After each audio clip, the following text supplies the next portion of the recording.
আসসালামু আলাইকুম ওয়া রাহমাতুল্লাহি ওয়া বারাকাতুহু নাহমাদুহু ওয়া নুসাল্লি আলা রাসূলিহিল কারীম আম্মা বাদ। সম্মানিত ভিউয়ার্স, আজকে আমরা আউটডোর ক্লাস চালাচ্ছি। আজকে শুক্রবার, পবিত্র জুমা মোবারকের পর আমরা আউটডোর ক্লাস শুরু করেছি ইনশাআল্লাহ।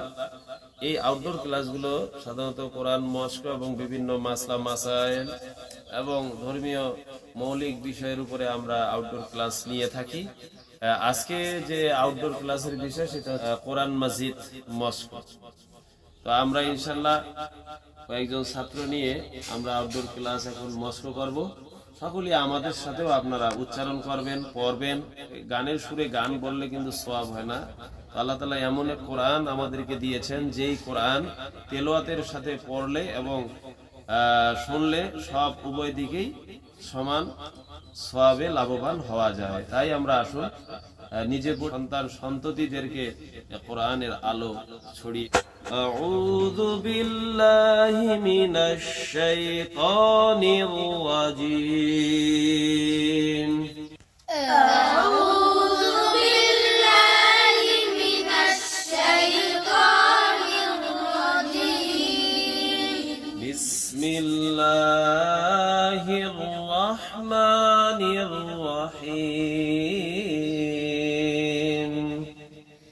বিসমিল্লাহির রাহমানির রাহিম। ইন্না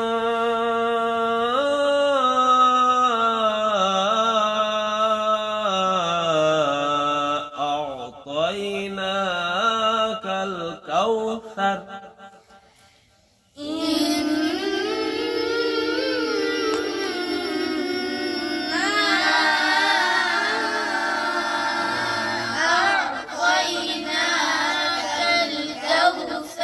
আমরা আগে এই আয়াতের কিছু তাজবিদের নিয়ম জেনে নেই। প্রথমে হলো নুন। নুনের উপরে কি আছে? তাজদিদ আছে। এই তাজদিদকে গুণনা করিয়া পড়তে হবে। নুনের উপরে তাজদিদ থাকলে গুণনা করিয়া পড়তে হবে। আবার হামজা কন্ডনারি শুরু থেকে পড়তে হবে। আও, হামজা আইন জবর আও।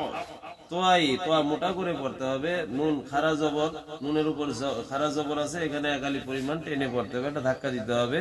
আর থার, কাউ থার জিহবার আগা উপরে দাঁতের আগার সঙ্গে লাগাইয়া থা উচ্চারিত হয়। র জিহবার আগার উল্টা পিঠ তার বরাবর উপরে তালুর সঙ্গে লাগাইয়া র উচ্চারিত হয়। ইনশাআল্লাহ আমরা আবার চেষ্টা করব, দেখবো এবং মস্ক করব।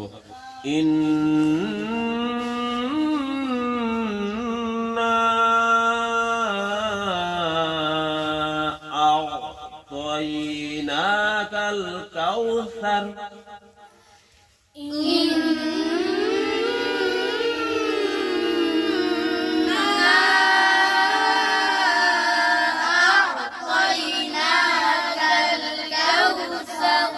فصلي لربك وانحر। فصلي لربك وانحر। এখানে দেখুন, আমরা এখন তাসবিদের কি কি কায়দা আছে এখানে আমরা সংক্ষিপ্ত আলোচনা করি। এখানে আছে ফা, উপরের দাঁতের আগা, নিচের ঠোঁটের পেট, তারপরে হচ্ছে সাদ, জিহ্বার আগা নিচের দাঁতের গোড়ার সঙ্গে লাগাইয়া সাদ সিন ঝা উচ্চারিত হয়। এখানে সাদ আমরা ওইভাবে উচ্চারণ করবো। লাম জিহ্বার আগার কিনারা তার বরাবর উপরে লাগাবো। এরপরে আবার লাম জিহ্বার আগার কিনারা তার বরাবর উপরের কিনারা আমরা লাগাবো। এরপরে র জিহ্বার আগার উল্টা পিঠ তার বরাবর উপরে লাগাবো। তারপরে হচ্ছে বা, ঠোঁটের দুই ঠোঁটের ভেজা অংশ থেকে বা উচ্চারণ করব। এরপরে কাফ, কাফ আমরা জিহ্বার গোড়ার একটু সামনে আগে বাড়াইয়া আমরা কাফ উচ্চারণ করব। এরপরে আমরা ওয়া ঠোঁট গোল করিয়া ওয়ান নুন, নুন জিহ্বার কোথা থেকে জিহ্বার আগা তার বরাবর উপরে তালুর সঙ্গে লাগিয়ে নুন উচ্চারিত করব। তারপরে আমরা আবার উচ্চারণ করব হচ্ছে হা। কোথা থেকে বলেন তো আপনি? কণ্ঠের মাঝখানে হা উচ্চারিত হয় স্যার। র কোথা থেকে উচ্চারণ হয়? কে কে পারবেন? হাত তোলেন, বলেন। মামুন বলেন। জিহ্বার মাথা উল্টো তার বরাবর উপরে তালুর সঙ্গে লাগিয়ে র উচ্চারিত হয় স্যার। মাশাআল্লাহ, মাশাআল্লাহ, খুব ভালো। তারপরে এইভাবে আমরা এই আয়াতটা আমরা উচ্চারণ করব। সৎ থেকে উচ্চারণ হয়, কে কে পারবে? হাত তোলো। সৎ বলো দেখি। জিহ্বার আগা সামনে নিচে দুই দাঁতের গোড়ার সঙ্গে লাগাইয়া সাদ উচ্চারিত হয়। তাহলে আমরা যে তথ্য পেলাম ওই তথ্য অনুযায়ী আমরা এই কোরআন তেলাওয়াত করব। এখন এই আয়াতটা ফাসাল্লি লিরাব্বিকা ওয়ানহার।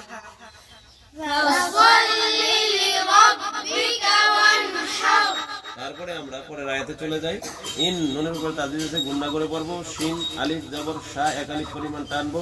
তারপরে হামজা নি, হামজার মাখরাজ কি বলেন তো, কে কে পারবেন বলেন তো? আবরার। হলকে শুরু হতে হামজা উচ্চারিত হয় স্যার। কাফের মাখরাজ কি বলেন তো মঞ্জির? জিবার আগায় একটু আগের বাড়িয়ে আর বলা বলো বলে তাদের সঙ্গে লেগে কাপ উচ্চারিত হতে হয় স্যার। তারপরে হু আছে, হু সিয়াম বলেন তো, হু এর উচ্চারণ। কণ্ঠলয় শুরু হতে হা উচ্চারিত হয় স্যার। তারপরে ওয়া, দুইজনের মাঝখানে হা উচ্চারিত হয় স্যার। আমি বলছি দুইটা গোল করিয়া ওয়া উচ্চারিত ও হয়। তাহলে এই অক্ষরগুলা যেখান থেকে আমরা তথ্য পাইলাম উচ্চারণ করার, সেইখান থেকে আমরা ইনশাআল্লাহ তেলাওয়াত করার সময় ওই জায়গা থেকে আমরা উচ্চারণ করব। বলো আমার সাথে, ইন্না শানিআকা হুয়াল আবতার।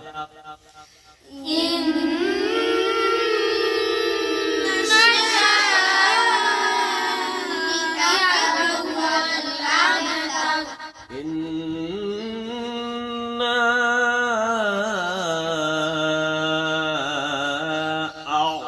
أعطيناك الكوثر.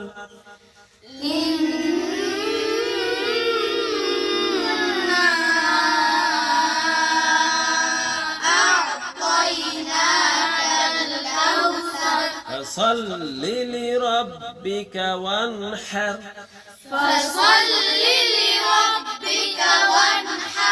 إن شانئك هو الأبتر.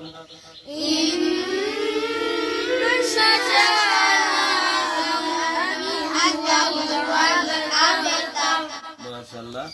صدق الله العظيم.